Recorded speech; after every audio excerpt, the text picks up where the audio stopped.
Hello दोस्तों, आप सभी का स्वागत है आपके अपने यूट्यूब चैनल विद्या इन्फोटेक पर। साथियों, मैं हूं प्रदीप चौधरी और आज के इस वीडियो लेक्चर में पढ़ेंगे डीएलएड फर्स्ट सेमेस्टर गणित। साथियों, इसमें हम संख्याओं का वर्गीकरण में आ गए हैं सम संख्याएं पर। आज हम जानेंगे इस वीडियो में सम संख्याएं किसे कहते हैं। साथियों देखिए, सम संख्या का परिभाषा लिखा गया है, वे सभी प्राकृतिक संख्याएं जो दो से पूर्णतः यानी जो दो से विभक्त हो, बात समझिएगा, जो दो से क्या हो, विभक्त हो, सम संख्याएं कहलाती हैं।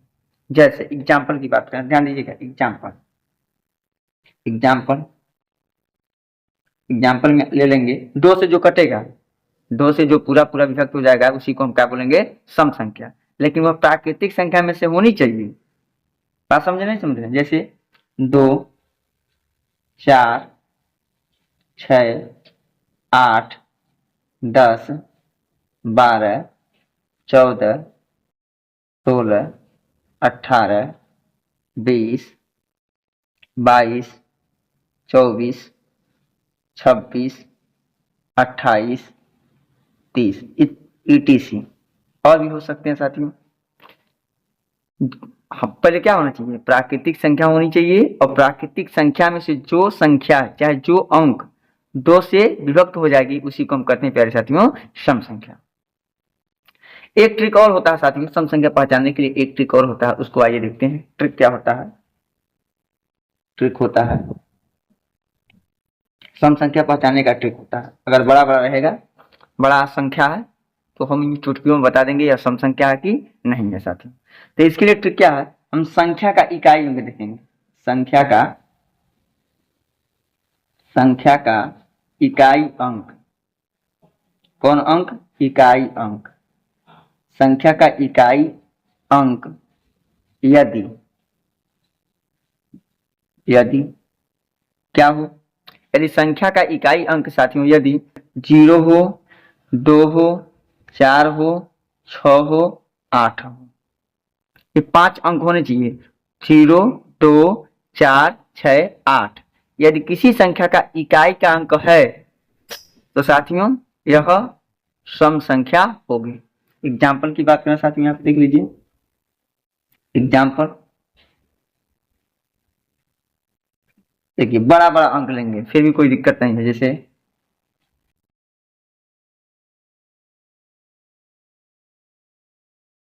पे 0 है, देखिए ये जो संख्या है मेरे पास है साथियों, ये जो संख्या है इसमें इकाई अंक क्या है, 0 है, इसलिए हम कहेंगे यह सम संख्या है, या 2 से कट जाएगी। और भी लेंगे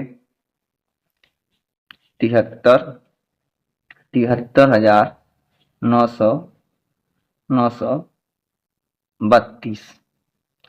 73,932 में क्या देख रहे हैं, इसमें इकाई का अंक क्या है, 2 है। 2 यदि इकाई की जगह आ गया तो ये भी क्या हो जाएगा, सम संख्या हो जाएगा। कुछ भी हो उससे हमसे कोई मतलब नहीं है, ध्यान दीजिए, केवल इकाई का अंक देखना है साथियों, केवल इकाई के अंक को देखना है। यहाँ पे क्या हो जाएगा, 4, ये भी हमारा कौन संख्या होगा, सम संख्या। बताइए बात समझ में आया नहीं आया? केवल इकाई का अंक देखना है। जैसे और भी संख्या हम ले सकते हैं, और संख्या भी हम ले सकते हैं। यहाँ पे दीजिए 376 में इकाई का अंक क्या है, 6 है, इसलिए ये भी सम संख्या हो जाएगा। जैसे 19, 7, 3, यहाँ पे 8 हो गया साथियों, यहाँ पे इकाई का अंक क्या है, 8 है, इसलिए हम इसको क्या बोलेंगे, सम संख्या बोलेंगे। उम्मीद है साथियों कि आपको अच्छे ढंग से समझ में आ गया होगा। एक और सवाल पूछता है साथियों, इसमें ध्यान दीजिएगा, सबसे छोटा सम संख्या, सबसे छोटी सम संख्या कौन है? तो सबसे छोटी सम संख्या बराबर क्या है साथियों, 2 होती है। आ जाएगा सबसे छोटी सम संख्या कौन है, तो आप बोलिएगा सबसे छोटी सम संख्या 2 होती है। सम संख्या का एक रूप होता है, जो है ना 2, 4, 6, 8, 10, 12, इसका एक रूप होता है। सम संख्या का रूप कैसा होता है? सम संख्या का रूप कहिए या स्वरूप कहिए, स्वरूप कैसा होता है साथियों? सम संख्या का स्वरूप होता है 2q, जहाँ q एक धन पूर्णांक है, जहाँ q क्या होता है, धन पूर्णांक होता है। साथियों इसमें एक बात और पूछ लिया जाएगा, यदि मान लीजिए कोई आपसे पूछ लिया, क्या बताइए 0 एक सम संख्या है, तो हाँ आप कहेंगे 0 भी एक सम संख्या है। क्या लिखेंगे, शून्य भी, शून्य मतलब समझ रहे हैं, जीरो, यहाँ नीचे लिख रहे हैं जीरो। शून्य भी एक सम संख्या है, शून्य भी एक सम संख्या है, सम संख्या है। इससे ज्यादा सम संख्या के बारे में कुछ आपसे पूछ नहीं सकता। प्रश्न पूछेगा साथियों, एक क्वेश्चन में आपको बताता हूं, कहेगा किसी पूर्णांक, किसी पूर्णांक, किसी धन पूर्णांक, यहाँ पर क्या लिखेंगे हम साथियों, किसी धन पूर्णांक, किसी धन पूर्णांक क्यों के लिए, क्यों के लिए, क्यों के लिए सम संख्या होगा, सम संख्या होगा। कैसे होगा सम संख्या, इसके बारे में देखेंगे हम। किसी धन पूर्णांक क्यों के लिए सम संख्या होगा। ऑप्शन दीजिएगा 2q-1 ऑप्शन ए है, 2q ऑप्शन बी है, 2q+1 ऑप्शन सी है और डी है इनमें से कोई नहीं।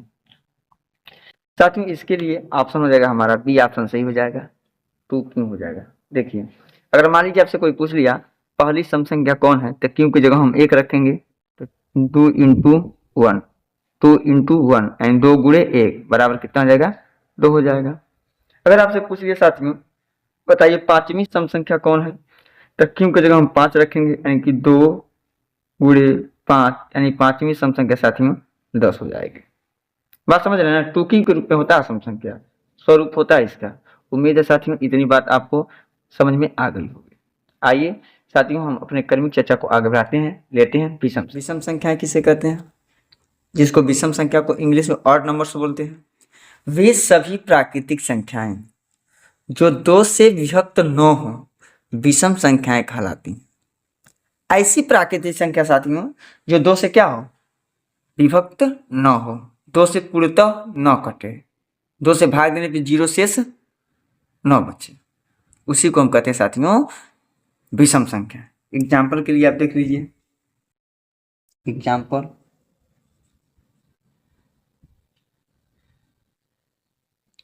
का हो जाएगा साथियों जैसे एक, देखिए एक हमारा विषम संख्या, 1 के बाद से क्या आएगा 3, 3 के बाद से 5, 1 3, 3 में 2 से भाग देंगे ना तो पूरा भाग नहीं जाएगा, 0 शेष नहीं बचेगा, 1 शेष बचेगा, 2 1 कम 2 1 बचेगा, नहीं बचेगा, तो इसलिए यह विषम संख्या हो जाएगा। 7 9 11 13 15 17 19 etc। ये हमारा कौन संख्या है, विषम संख्या। साथियों एग्जाम में एक सवाल पूछ देगा निम्नलिखित में से विषम संख्या है, ऐसे प्रश्न पूछ देगा। यहाँ पे प्रश्न लिख देते हैं निम्न में से विषम संख्या है, विषम संख्या है, निम्न में से विषम संख्या है। ऑप्शन ए आपको दे दिया, ऑप्शन ए दे दिया, बी दे दिया,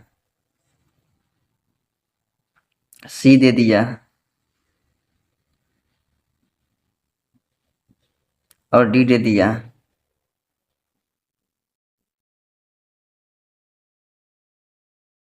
तो विषम संख्या किसको मानेंगे। अब आप क्या करेंगे, 2 से भाग देके चेक करेंगे, नहीं बिल्कुल नहीं। हम साथियों इकाई का अंक देखेंगे, क्या देखेंगे, संख्या का अंक देखेंगे, इकाई का अंक।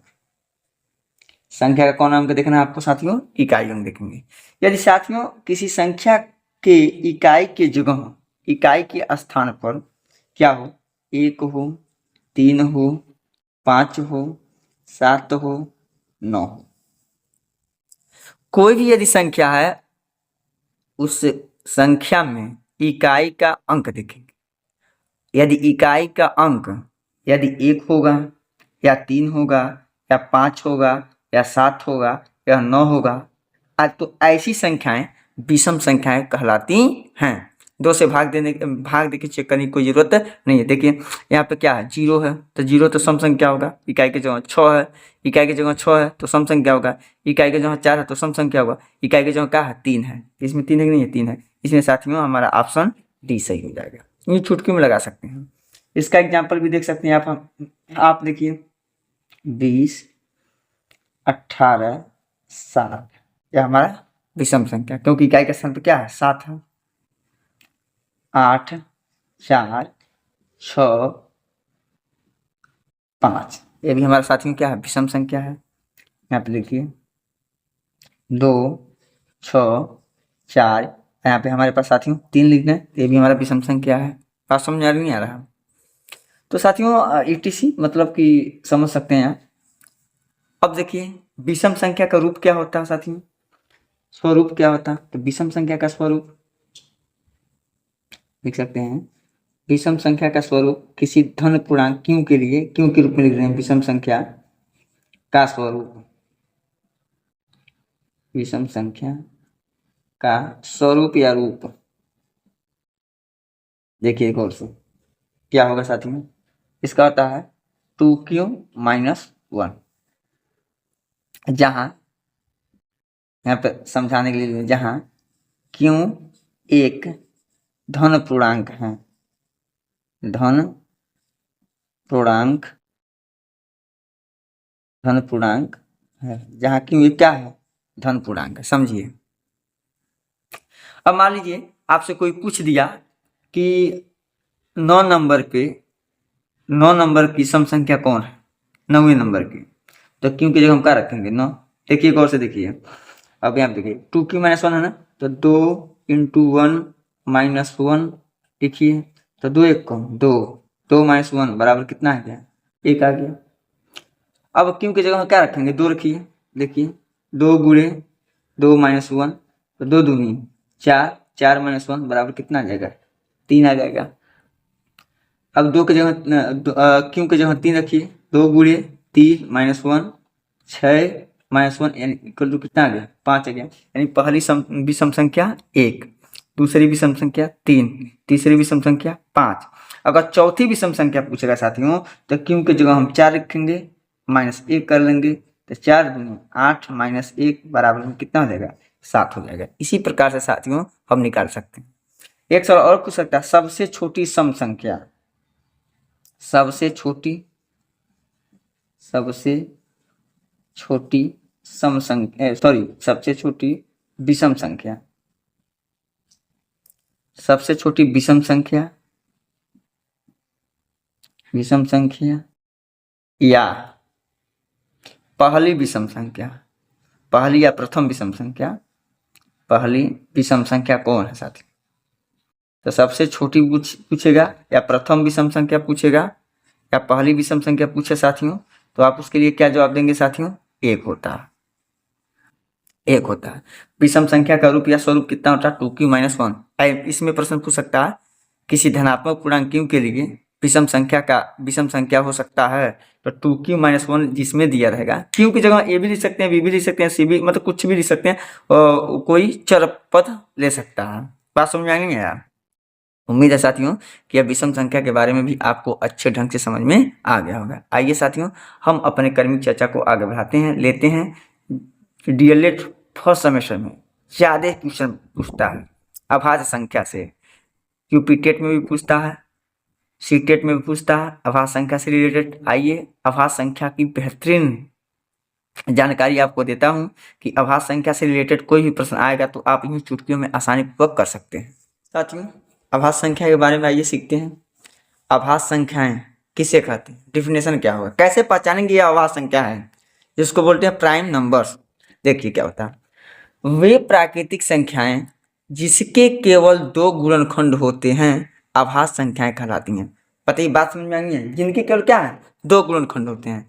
एक भाषा में और भी हम कह सकते हैं, अभाज्य संख्या को समझ सकते हैं, वे प्राकृतिक संख्याएं जो एक और स्वयं के अलावा, ध्यान से सुनिएगा, एक और स्वयं के अलावा किसी अन्य अंक से, किसी अन्य तीसरी अंक से विभाज्य न हो, उसे ही हम कहते हैं साथियों क्या, अभाज्य संख्याएं। जैसे कि बात करें, एग्जाम्पल की बात करें प्यारे साथियों, तो समझिएगा एग्जाम्पल जैसे दो, दो किससे कटेगा? दो एक से कटेगा और दो से कटेगा, यानी दो का हम दो ही फैक्टर निकाल सकते हैं, दो ही गुणनखंड निकाल सकते हैं एक गुणे दो के रूप में। उसके बाद साथियों क्या आ जाएगा? तीन। समझिए तीन किससे कटेगा? तीन कटेगा साथियों एक से और स्वयं तीन से। इसलिए हम कह सकते हैं साथियों कि तीन के केवल दो ही फैक्टर होंगे, दो ही गुणनखंड होंगे, यानी तीन को हम लिख सकते हैं एक गुणे तीन के रूप में। बात समझ में आ गई यार? यहीं पर अगर मान लीजिए हम ले लेते हैं चार, कोई कह दिया लड़का बताए सर चार एक अभाज्य संख्या, तो हम कहेंगे बाबू चार कैसी अभाज्य संख्या तेरी बताओ जरा हमको। कहेंगे डिफिनेशन देखो, जिनकी केवल को फैक्टर हो, दो गुणनखंड हो, जिनके केवल दो फैक्टर हो, उन्हीं को ना अभाज्य संख्या बोलेंगे। तो सबसे पहले ये देखिए चार किससे कटेगा? एक से कटेगा। चार किससे कटेगा? स्वयं चार से कटेगा। और किससे कटेगा? एक तीसरी संख्या भी है काटने वाला साथियों, दो है। इसने कितने अंकों से कटा? तीन अंकों से कटा ना, इसलिए साथियों इसको कहेंगे अभाज्य संख्या, चार नहीं। बात समझ में नहीं आया? अगर साथियों अगर हम बात करते हैं पांच की, पांच अभाज्य संख्या है कि नहीं है? तो पांच एक अभाज्य संख्या है। क्यों पांच एक अभाज्य संख्या? पांच किससे कटेगा? एक से कटेगा, एक से कटेगा और स्वयं पांच से कटेगा। पता है इनके अलावा किसी अन्य अंक से कट सकता है? नहीं। तो बताइए पांच एक अभाज्य संख्या होगी कि नहीं होगी? होगी, बिल्कुल होगी। मान लीजिए कोई बालक है, कह दिया सर छः एक अभाज्य संख्या है, तो हम पूछेंगे बाबू कैसे छः एक अभाज्य संख्या है? छः तो हमारा किससे कटेगा? एक से कटेगा ही, यानी दुनिया की सभी संख्या एक से डिवाइड हो जाती है, एक से कटेगा ही कटेगा। एक के साथ साथ छः से कटेगा ही कटेगा, कटेगा नहीं कटेगा? कटेगा। अब इनके अलावा देखिए या किसी अन्य अंक से कटा नहीं कटा? आप बोलेंगे हाँ कटेगा। किससे? एक है, दो से भी कटेगा, और एक संख्या और है तीन, तीन से भी कटेगा। इसलिए देखिए इनके को गुणनखंड हो गए? तो एक दो तीन चार गुणनखंड हो गए, चार लोगों से डिवाइड हो जा रहा है, चार लोगों से कट जा रहा है, इसलिए छः हमारा एक अभाज्य संख्या नहीं। तो छः के बाद क्या आएगा प्यारे साथियों? सात। सात को हम अभाज्य संख्या बोल सकते हैं। बात समझ में आया? बहुत लोग कहेंगे साथियों, बहुत लोग कह देते हैं सर नौ भी एक अभाज्य संख्या है, तो हम कहेंगे बाबू बिल्कुल नहीं, नौ अभाज्य संख्या। क्यों? नौ एक से तो कटेगा ही कटेगा, नौ से कटेगा ही कटेगा, लेकिन इसके साथ साथ तीन से भी कटेगा, इसलिए यह अभाज्य संख्या नहीं। तब क्या हो जाएगा? 11। उसके बाद क्या होगा? 13। 13 के बाद क्या होगा? 17। 17 के बाद क्या होगा? 19। बाकी जो संख्या मैं छोड़ रहा हूँ साथियों वह अभाज्य संख्या नहीं होगा। उम्मीद करते हैं साथियों कि यह डिफिनेशन आपको अच्छे ढंग से समझ में आ गई हो। अभाज्य संख्या से रिलेटेड बहुत अच्छे अच्छे क्वेश्चन बोलते हैं साथियों, यूपी टेट में भी और सी टेट में भी और यूपी डीएलएड में भी। साथियों आज अभाज्य संख्या की पूरी समस्या को हम खत्म कर देंगे, जड़ से ही खत्म कर देंगे, यदि वीडियो को मेरा पढ़ाया हुआ गौर से देखेंगे और नोट्स बनाएंगे तब। तो आइए और थोड़ा सा इसके बारे में और बेहतरीन चर्चा कर लेते हैं साथियों, गौर कीजिएगा। पूछ सकता है साथियों कि सबसे छोटी अभाज्य संख्या, सबसे छोटी अभाज्य संख्या कौन होती है? तो ध्यान देंगे सबसे छोटी अभाज्य संख्या से लिखते हैं, सबसे छोटी अभाज्य संख्या, सबसे छोटी अभाज्य संख्या, अभाज्य संख्या। बहुत लोग कहेंगे सबसे छोटी अभाज्य संख्या एक है। नहीं, बिल्कुल नहीं साथियों। एक न तो भाज्य है न ही अभाज्य, एक को हम केवल विषम संख्या के श्रेणी में रखते हैं। तो सबसे छोटी अभाज्य संख्या साथियों क्या होता है? दो होता है। दुनिया में दो ही एक एकलौती संख्या है, दुनिया में दो ही एकमात्र संख्या है, हम लिख सकेंगे दो एकमात्र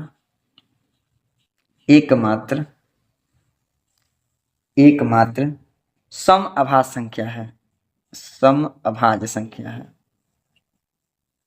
सम अभाज्य संख्या, सम अभाज्य संख्या होती है दुनिया में। यानी कि बात समझिएगा, दो ही एक ऐसा है जो सम भी है और अभाज्य भी है। इसलिए प्यारे साथियों पूछ सकता है कि सम अभाज्य संख्या कौन है? तो प्यारे साथियों दो ही एकमात्र है जो सम भी और अभाज्य है। क्या रहा प्यारे साथियों? अभाज्य संख्याएं के बारे में। किसके बारे में पढ़े हम लोग? अभाज्य संख्या के बारे में। एक शब्द और पूछ सकता है, बताइए 1 से 50 तक की गिनती में, 1 से 50 तक में कुल कितनी अभाज्य संख्याएं होती हैं? तो 1 से 50 तक में कुल 15 अभाज्य संख्याएं होती हैं। 15 अभाज्य संख्या होती है साथियों, 15 अभाज्य संख्याएं होती हैं। 15 अभाज्य संख्याएं होती हैं साथियों। अब देखो 1 से 100 तक की गिनती में कुल कितनी अभाज्य संख्याएं होती हैं? तो ध्यान देंगे 1 से 100 तक में 1 से 100 तक में 25 अभाज्य संख्याएं होती, 25 अभाज्य संख्याएं होती हैं।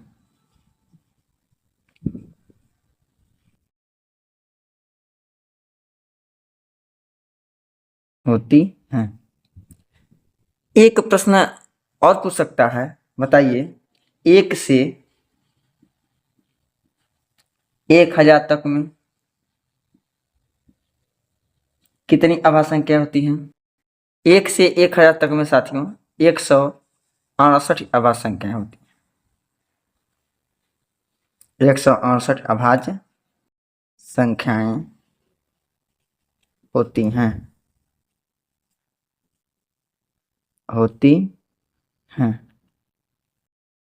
उम्मीद है साथियों यहाँ तक आपको अच्छे ढंग से समझ में आ गया होगा।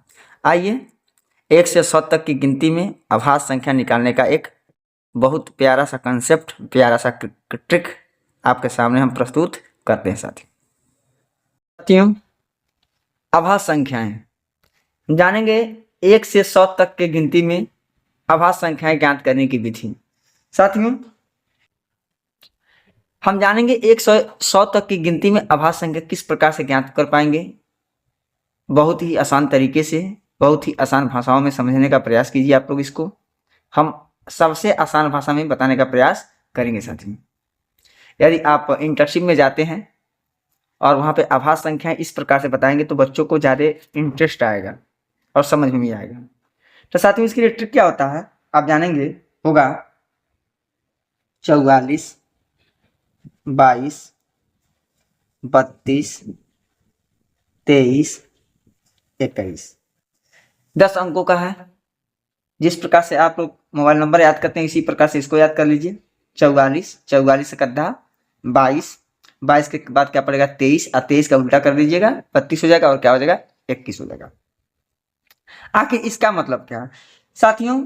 44, 22, 32, 23, 21 को आपस में जोड़िए तो देखिए 4 4 8, 2 10, 2 12, 3 15, 2 17, 2 19, 19 3 कितना हो जाएगा 22, 22 2 24, 24 1 25। यानी 1 से 100 तक की गिनती में कुल 25 अभाज्य संख्याएं होती हैं। इस 4 का मतलब क्या होता है साथियों? थोड़ा गौर करेंगे। इस 4 का मतलब होता है, आइए हम दिखाते हैं आपको इस 4 का मतलब क्या होता है। इस 4 का मतलब साथियों होता है यह कि 1 से, कहां से? 1 से 10 तक, 10 तक साथियों 1 से 10 तक की गिनती में 4 अभाज्य संख्याएं होती हैं। 1 से 10 तक की गिनती में कितनी अभाज्य संख्या होती हैं साथियों?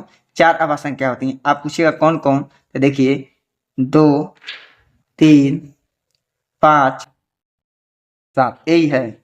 1 से 10 तक की गिनती में 4 अभाज्य संख्याएं होती हैं। कोई पूछेगा 1 से 10 तक की गिनती में कितनी अभाज्य संख्या होती है, तो आप बोलिए कितना? 4 होता है। कौन कौन होता है साथियों?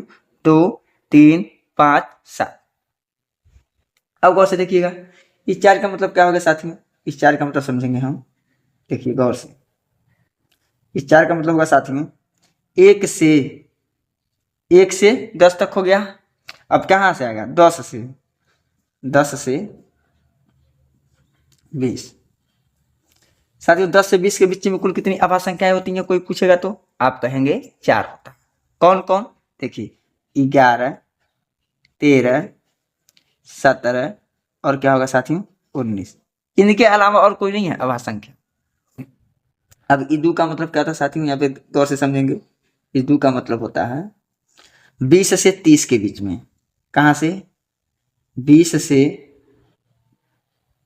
30 तक में साथियों 20 से 30 तक में कुल कितनी अभाज्य संख्या होती हैं? आपसे कोई पूछेगा तो कितना होता है? 2 होता है। कौन कौन होता है साथियों? एक होता है 23, एक होता है कौन साथियों? 29। बताइए समझ में आ रहा नहीं आ रहा? कुछ नहीं करना है, बस आपको याद करना है ट्रिक मेरा 44, 22, 32, 23, 21। इन सबको जोड़िएगा तो 25 आएगा। तो यह दर्शाता है 25। 1 से 100 तक में 25 अभाज्य संख्याएं होती हैं। अब आइए, इदू का मतलब क्या होता है साथियों? गौर से देखिएगा। इदू का मतलब होता है दू का मतलब दो अभाज्य संख्याएं होती हैं। कहाँ से कहाँ तक में? यहाँ 30 आया ना, तो 30 से 40 तक। 30 से साथियों कहाँ तक? 40 तक।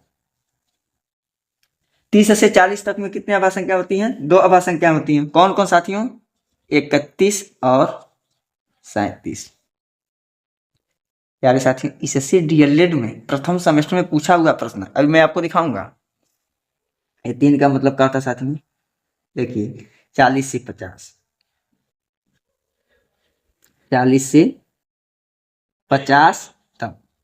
साथियों 40 से 50 तक में कितनी अभाज्य संख्या होती हैं? 3 अभाज्य संख्या होती हैं। कौन कौन? 41, 43 और क्या होता है? 47 होता है। अब अगला साथियों यहाँ पे देखेंगे 2, इसका मतलब समझेंगे। ये कहाँ से कहाँ तक है? 50 से 60 तक।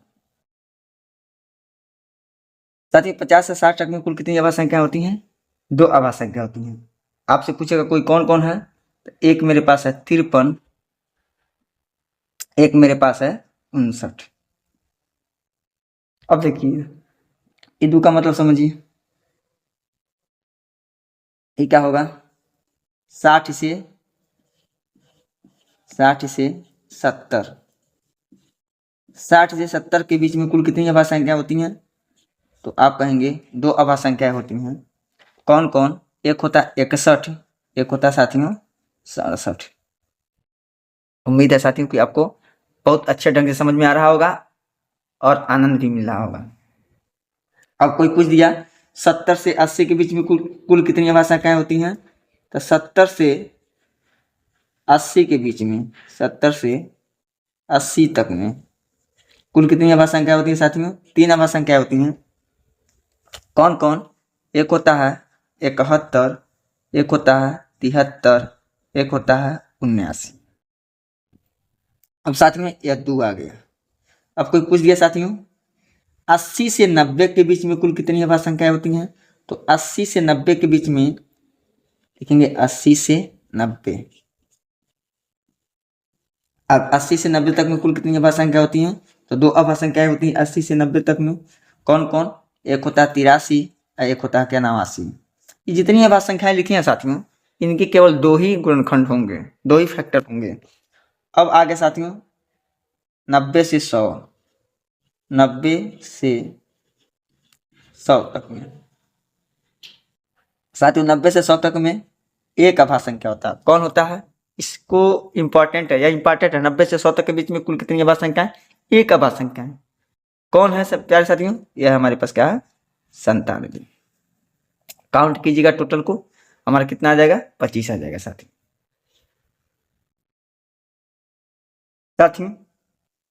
देखिए डीएलएड प्रथम सेमेस्टर में यह दोनों प्रश्न पूछा गया है जो आपके सामने प्रस्तुत किए हैं। अब देखिए यदि आपको यह ट्रिक याद होगा, तरीका यह पता होगा, यदि आप इसको ढंग से पढ़े होंगे, या दोनों प्रश्नों को यूं चुटकियों में 5 सेकंड के अंदर कर लेंगे। क्या पूछा है? 30 और 40 के बीच में, 30 और 40 के बीच अभाज्य संख्याएं हैं। कौन है 30 और 40 के बीच में? तो देखिए आपको याद रहेगा 44, 22, 32, 23, 21। तो देखेंगे 10 हो गया, 20 हो गया, 30 हो गया, क्या हो गया? 40 हो गया। तो हम जानते हैं 30 और 40 के बीच में यह कि नहीं है। देखिए ध्यान से, 30 और 40 के बीच में को अभाज्य संख्या 2। कौन कौन? 31 और 37। तो देखेंगे 31 और 37 ऑप्शन सी सही है, यानी कि ऑप्शन सी सही हो जाएगा। कितना समय लगा? 80 और 90 के बीच में अभाज्य संख्याएं हैं। तो 80 और 90 के बीच में देखिए 80 और 90, 90 लास्ट में बोला नहीं है, अंतिम में क्या 90 है। तो इसको 10 20 30 काउंट करते जाइए, जहां 90 आए वहीं पे छोड़ दिए। देखिए 10 20 30 40 50 60 70 80 90, 80 और 90 के बीच में दो आभा संख्या है, 80 और 90 के बीच में दो आभा संख्या कौन कौन, 83 और 89, 83 और 89, यानी कि ऑप्शन नंबर क्या हो जाएगा, डी सही हो जाएगा। उम्मीद है साथियों कि आपको अच्छे ढंग से समझ में आया होगा। आइए इसको थोड़ा सा और विस्तार से मैं आपको बताता हूं। साथियों हमने क्या क्या आपको क्या याद करना है, 44 22 32 23 21।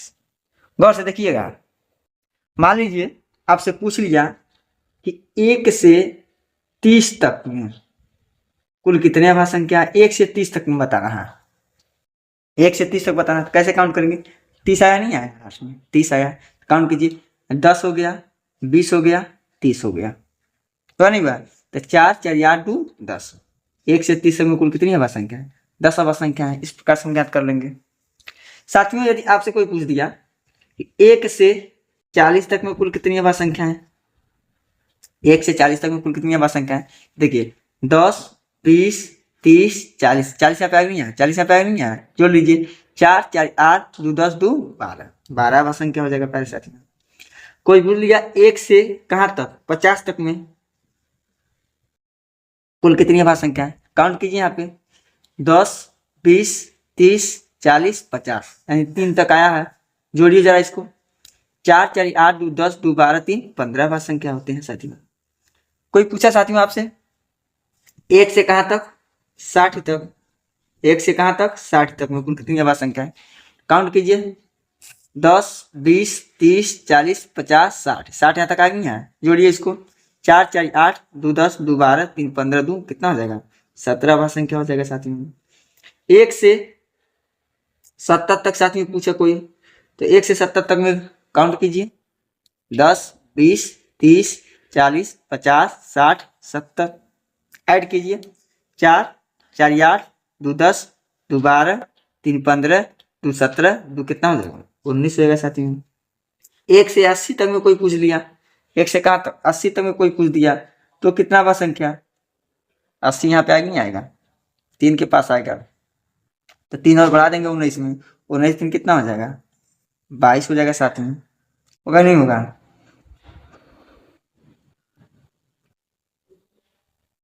अब 1 से 90 तक में साथियों, 90 तक में, 90 यहाँ पे आएगा नहीं आएगा, तो 22 में 2 जोड़ेंगे तो कितना हो जाएगा साथियों, 24 हो जाएगा। और 1 से 100 तक कोई पूछेगा तो कितना होगा साथियों, तो 100 तक में एक और जोड़ेंगे 24 में कितना हो जाएगा, 25 हो जाएगा।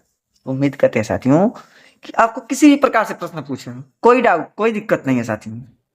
अब कोई समझ रहा होगा, मान लीजिए आपसे कोई पूछ दिया 60 से कहाँ तक, 80 तक में कुल कितने आभा संख्याएं होती हैं, संख्या बताना है, 60 से कहाँ तक, 80 तक में। तो देखिए यहाँ पर 10 हो गया, 20 हो गया, 30 हो गया, 40 हो गया, 50 हो गया, ये क्या हुआ, 60 नहीं हुआ,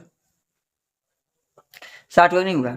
यहाँ पे जब 60 यहाँ पे आप काउंट किए तो कितना आया, 60 ही आया है। या 60 का मतलब क्या, ये 50 से 60 के बीच में है कि नहीं है, और 60 से 70 के बीच में यहाँ से आएगा, 70 80 आएगा नहीं आएगा। ध्यान दीजिए यहाँ पे, जब तक इसको बनाने का तरीका और समझेंगे नहीं तब तक आ जाएगा 60 से 80 तक में कुल कितने आभा संख्या होते हैं, तो आप बना नहीं पाइएगा।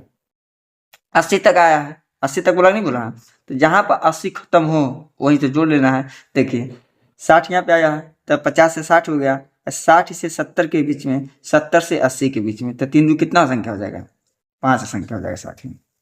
उम्मीद करते हैं साथियों यह आपको समझ में आ गया। अब आइए थोड़ा सा कोई पूछ देगा, बताइए क्या 161 आभास संख्या है कि नहीं है, क्या 141 आभास संख्या की नहीं है, क्या 252 आभास संख्या है कि नहीं है। इस प्रकार से प्रश्न आ जाएंगे साथियों, तो किस प्रकार से सॉल्व करेंगे, किस प्रकार से बताएंगे कि यह आभास संख्या है कि नहीं है। आइए उसके बारे में हम वीडियो। साथियों आभास संख्या की जांच, यदि आपसे कोई प्रश्न पूछ दिया बताइए 173 आभास संख्या है कि नहीं है, मान लीजिए आपसे पूछ लिया कोई 173 अभाज्य संख्या अभाज्य संख्या है या नहीं। तो आप कैसे बताएंगे, कैसे जानेंगे 173 अभाज्य संख्या है कि नहीं है? इसके लिए तरीका देखिए, हम देखेंगे एक ऐसी संख्या हम लिखेंगे, एक ऐसी संख्या हम जानेंगे जिनका वर्ग या तो 173 हो या तो जिसका वर्ग 173 के नजदीक हो, उसी को पकड़ेंगे हम साथियों। 13 का वर्ग साथियों कितना हो जाएगा? 13 का वर्ग की अगर हम बात करें तो 169 होता है। अगर हम 14 की वर्ग की बात करें साथियों तो कितना होता है? 198 होता है। होता ही नहीं होता है? गौर से देखिए, गौर से समझिए, ठीक। तो हम देख रहे हैं या 173 जो 13 के वर्ग के क्या है? नजदीक है, समझिएगा। तो 173 को हम क्या करेंगे? 13 से जितना छोटा अभाज्य संख्या है उसको लिख देंगे। 2 3 5 7 11 13, इन है। क्या 173 2 से कटेगा? नहीं कटेगा। 173 3 से कटेगा? तो देखिए कटेगा नहीं कटेगा। इसको जोड़ लीजिए, 7 3 10 1 11, नहीं कटेगा। 5 से कटेगा? नहीं कटेगा। इकाई के स्थान में 0 और 5 रहेगा तभी 5 से कटेगा, वरना 5 से नहीं कटेगा। 7 से कटेगा? भाग देके चेक कर लीजिए, 7 दूनी 1 कर लीजिए, भाग कर लीजिए। 7 से 7 दूनी 14, कितना बचा? 3 3, कटेगा? नहीं कटेगा। 7 से भी नहीं कटेगा। 11 से कटेगा? 11 कम 11 63 हो जाएगा साथियों। 11 से भी नहीं कटेगा। क्या 13 से कटेगा? चेक कर लीजिए, आपको यदि संदेह हो तो। 13 से 13 1 कम 13 4 43, नहीं कटेगा। यानी जब नहीं कटा साथियों तो हम कहेंगे 173 एक अभाज्य संख्या है, एक अभाज्य संख्या है। उम्मीद करते हैं साथियों आपको समझ में आ गया होगा। यदि हम बात करें साथियों, यदि हम बात करें, एक सवाल और ले लेते हैं आप लोगों के समक्ष, समझ में आया कि नहीं आया? देखिए एक सवाल और ले लेते हैं, समझ में आ जाएगा।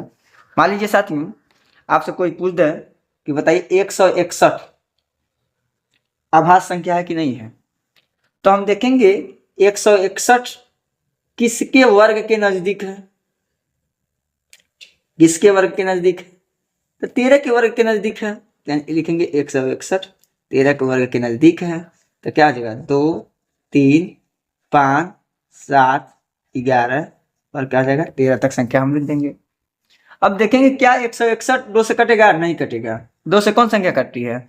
यदि किसी संख्या का इकाई अंक 0 2 0 2 4 6 8 हैं तो पक्का यह संख्या 2 से विभाज्य होगा। 3 से कटने का नियम क्या है कि समस्त अंकों का योग, जो 161 है ना, इनके अंकों का योग करेंगे। जैसे 1 + 6 + 1 करेंगे तो कितना आ गया? 6 1 7 1 8। क्या 3 के पहाड़ में आएगा? नहीं आएगा, यानी 3 से भी नहीं कटेगा। 5 से कटने का नियम क्या है? इकाई के स्थान पे 0 होना चाहिए और 5 होना चाहिए, तभी 5 से कटेगा, इससे भी नहीं कटेगा। 7 से भाग देके चेक कर लीजिए बाबू, क्या दिक्कत है? 7 से 7 दूनी 14 2 7 तिरकी 21, यानी कि यह 7 से हमारा कट जा रहा है। अब तो हम कह सकते हैं 161 एक अभाज्य संख्या नहीं है, एक अभाज्य संख्या नहीं। 161 एक अभाज्य, यहाँ पे लिखेंगे अभाज्य संख्या नहीं है। उम्मीद करते हैं साथियों अभाज्य संख्या आपको अच्छे ढंग से समझ में आया है। वीडियो बहुत बड़ा हो जाता है, लोग देखते नहीं हैं, इसी की वजह से हम अपनी वाणी को यहीं विराम देते हैं और अगले वीडियो में शेष बचे संख्याओं को बेहतरीन तरीके से समझाएंगे। साथियों DLED फर्स्ट सेमेस्टर का कोर्स चलाया जा रहा है यूट्यूब पे फ्री में। ज़्यादा से ज़्यादा अपने साथियों में शेयर कीजिए, क्योंकि बहुत लोगों की दिक्कत होती है जिनकी गणित बेसिक जो कमज़ोर होती है साथियों, उनको गणित नहीं आता। तो यहाँ पे एकदम 0 लेवल से आपको शुरुआत किया जाएगा, ट्रिक के माध्यम से हर एक चीज़ को भी बताया जाएगा। धन्यवाद।